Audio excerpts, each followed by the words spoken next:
Hi guys, and welcome back to another DrAce video, and today we're going to be playing Ride 4, and it's challenge 47 of the weekly challenges, matching my racing number of course, but we are going to be using the Ducati Monster 1200 SRM here in Portimao.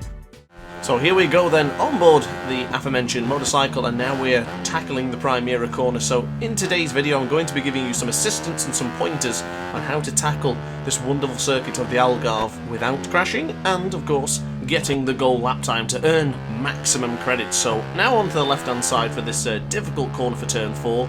I did toy around with a few ideas in this one, and the best thing I found there was to not hold down the tuck-in button and just gradually bring on the acceleration. So now I'm braking up into the Tour VIP, nice and gentle on the brakes, just showing you the first couple of laps of being a nice easy sort of journey rather than just absolutely smashing it. We can smash it towards the end of the video, but for the time being, going into turn 6, you're going to start braking as the conditions of the track change. You can see like a darker patch on the track. Brake just there, nice and firmly, nice and gently as well.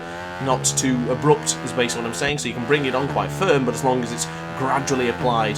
You can't smash the brakes on any corner here in Portimao because it just will not work. Now braking onto the right hand side, pay attention to the bottom right hand corner of your screen and you will see how much brake is being applied for the Portimao corner. It is roughly 50% to 80% of brake. Any more than that and you're probably going to drop the front, but we're now going to the left hand side, braking quite firmly as we go into turn 12 and then just gradually releasing the brake as we trail brake into the corner, keeping it nice and tight to turn 12. Similar to Sagres here, you're just going to be braking enough just to slow the motorcycle down.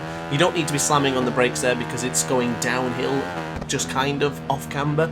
You can lose the front there quite easy, so keep it nice and tight, be careful on the acceleration here, gradually bring on the acceleration, don't just fire it on because you will end up wheeling or worse, even crashing. And now we're going to do full acceleration till we get across the line, and it's going to be a 1:43.369. So braking very firmly now as you see that green little bit of runoff onto the left hand side of your screen.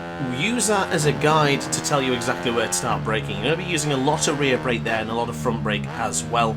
Of course the rear brake is very important to keep the rear tyre planted to the ground, otherwise it'll start then endoing and then you may go over the handlebars, which is of course certainly no good. So coming out to turn 4 and preparing yourself for the Tour VIP, once again I'm going to brake quite early towards the beginning of the rumble strip, but you can see I'm not actually applying that much brake, just trying to slow it down into the corner. We don't have to be going absolutely crazy with the bike trying to brake and slam it on in every single corner, we're just trying to get the goal lap time. So now onto the right hand side, once again nice and calm, in control, and now going into Samsung for turn 8, nice and tight to the apex, and don't trail brake up the hill because that is a recipe for disaster. Now going over the hill, yes, we're going to see a couple of wheelies in this one. I am running electronics as TCS 0, anti-wheelie 0, and engine brake on 2.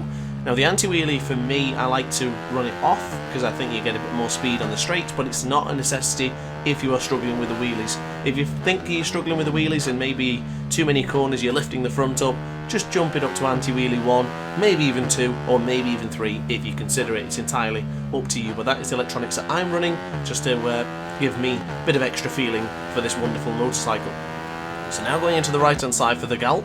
Nice and tight to the apex here. I like to just trail brake ever so slightly just to bring us more gradually in towards the apex, and then from there bring on the acceleration. Avoid the rumble strip when you're bring on the acceleration because sometimes it does a little bit of a bump and it can force the front tyre to lift, so be very careful on that one. Braking at the green part there, using a lot of front brake, a lot of rear brake, downshifting down to 3rd or 2nd gear, and then slowly bringing on the acceleration. Keep it nice and tight to the apex and begin to brake as you see that white line. See that white line on the left hand side of your screen there? You can use that as a guide when to prepare yourself to start braking for the Portimao corner.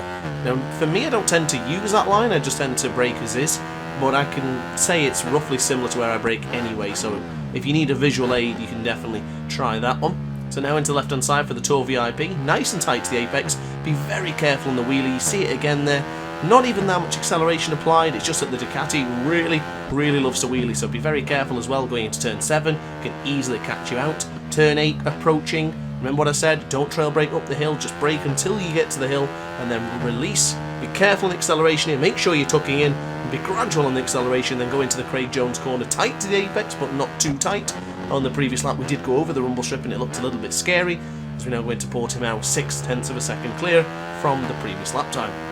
So now on the left hand side for turn 11, keep it nice and tight, begin to sit the motorcycle up straight and then begin to brake going into the turn 12 corner.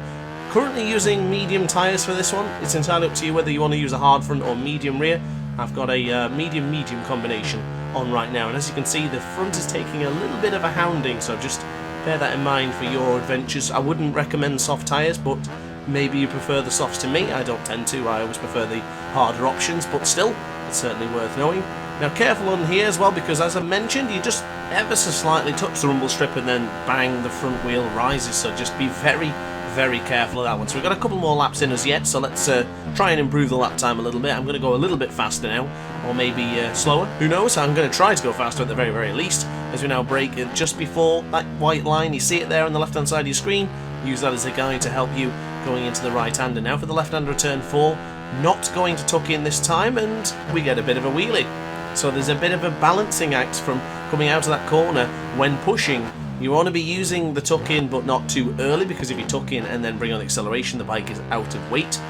So therefore that happens. So just be very careful on that one. And I also wanted to include that because I do make mistakes. We're all human, so don't worry. Don't fear if you do crash a few times. Don't worry if you're not getting the lap time you want. Just keep on pushing and working hard, and it will eventually come. So just keep on moving. So careful across the hill there. Manages to do a good job with that one actually regarding acceleration. Very gentle, but also applied at the right time to reduce the wheelie. So now in the right hand side for turn 10, we are 0.4 of a second down, so unfortunately this is not going to be an improvement, but we are going to push it a little bit more now. You can see how hard we were pushing going into turn 11, and now into turn 12 we've actually clawed right in on the Ghost, and then we can do the same in a moment's time for Sagresh for turn 13. Nice and wide for the entry to bring it in nice and tight. Got a little tighter line here, bringing it out wide. Going to go on the rumble strip and then slowly just a little bit of front brake, just a teeny bit of front brake, just to get us into a nice tight apex. And now bringing on the acceleration, we're going to be neck and neck with the Ghost. Try to avoid the rumble strip because once again the wheelie occurred just like that, so be very, very careful of that one. We're actually 1,000 of a second slower on that previous lap. So now going into Primera corner for turn 1, very much in control, braking at the green as I mentioned earlier. Now pay attention to the white part of the track there, a little bit of a line on the outside. You're going into Lagos with a little bit more confidence, and now onto the left hand side we're going to wait to hold the tuck in, wait for the acceleration, and now once the bike is relatively straight, bring on the acceleration. Might not have been as quick, but it's a little bit smoother and a little bit more controlled, so we'll try and get it more on the brakes. Full front brake there, full rear brake, sliding it into the left hand side for Tour VIP, and now we've got a battle with our Ghost once again. So on the left hand side now for turn 6, just ever so small kink, and then to the right hand side, braking in at that little different part of the track. We are now in the lead of the Ghost, going into Samsung for turn 8, nice and tight to the apex there, to then slowly bring on the acceleration. Pay attention to the acceleration, you see it doesn't reach full until we are on flat ground. That's very, very important to do, so make sure you're following something similar to that one. You will find your own style, especially if you're using anti-wheelie settings on. As I mentioned, I'm not using any anti-wheelie, so that's why I have to balance the throttle that way for that particular corner. Now braking in for turn 12, keeping it nice and tight, looking like Pedro Acosta. Bringing on the acceleration, we'll then chuck it into the right hand side for Sagresh. Once again, keeping it nice and tight, and then for the final part for the gallop, we must brake ever so slightly. I want you to pay attention here to the bottom right corner. Look how much brake is being applied. That's it. Just enough to close the gap to stop the bike from oversteering. We then have a clear track to the finishers. We're going to avoid the rumble strip, so we're getting no wheelie. Bring on the acceleration. Hopefully this will be a 141, and across the line it is a 142.069. So those are my 5 lap times on screen. Actually using the hard front medium rear. I made a mistake earlier on in the video, so apologies regarding that, but I wouldn't use anything lower than the medium tyres. I would definitely stick to hard or medium compound. But those are my lap times. If you want to compare yours to mine, go ahead and do so now. So there you go then guys, at the top of the page. Yes, unfortunately not many people attempted it at this particular time. I did this one after the live stream, so not many people are on board for this challenge, but there you go, top of the leaderboard. I hope this video has helped you. If it has, let me know in the comments section down below. If you're looking for more Ride 4 guides, certainly check out the rest of the channel because I do have a lot more guides and still plan on doing more in the future. But of course, if you are enjoying the content and you want to stick around, hit the subscribe button, hit the like button, and I will see you next time. Thanks for watching guys, and ciao for now. Oh hi, didn't quite see you there. Good to see you're still here. If this video didn't quite set your appetite, then why not watch some more DrAce content by clicking the video shown on screen now. Furthermore, if you would like to follow me on social media, you can do so now with the links down in the description. Consider subscribing so you don't miss a single DrAce video.